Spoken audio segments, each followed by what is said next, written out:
2024च्या निवडणुकांच्या निकालामुळे महाराष्ट्रातली राजकीय समीकरणंही बदलून गेली आहेत। मवियाने महाराष्ट्रात जोरदार कमबॅक करताना तब्बल 30 जागांवरती घवघवीत यश मिळवले।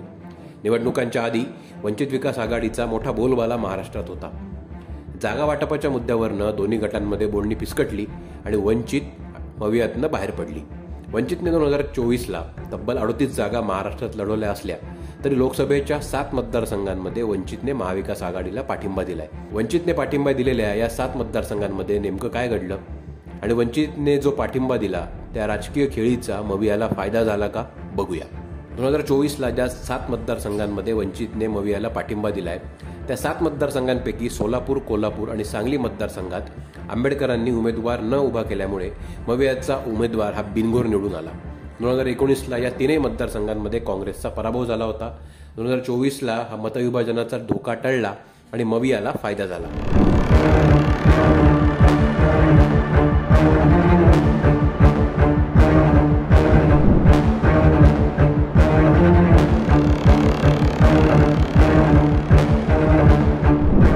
नागपूर आणि अमरावतीमध्ये आंबेडकरांनी उमेदवार दिला नाही, पण गडकरी हे बलाढ्य उमेदवार असल्यामुळे वंचितचा फॅक्टर तिथे फार महत्त्वाचा ठरला नाही आणि अमरावतीत मात्र बच्चू कडू यांनी नवनीत राणांना विरोध केल्यामुळे वंचितचा फॅक्टर इथे प्रभावी ठरला नाही। पण अमरावतीत मतविभाजनाचं काम हे बच्चू कडू यांच्या प्रहार संघटनेने केलं आणि ही जागा देखील मवियाला मिळाली।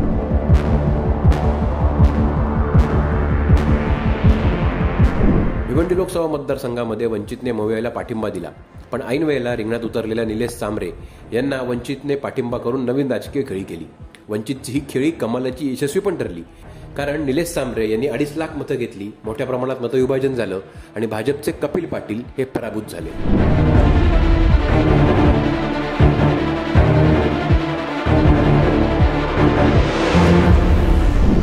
बारामतीत सुद्धा वंचितने सुप्रिया सुळे यांना पाठिंबा दिला होता।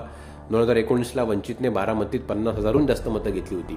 2024ला वंचितने पाठिंबा दिल्यामुळे सुप्रिया सुळे यांचे मताधिक्य वाढले आणि अत्यंत चुरशीचा मानल्या गेलेल्या बारामतीमध्ये सुप्रिया सुळे यांचा विजय सुकर झाला।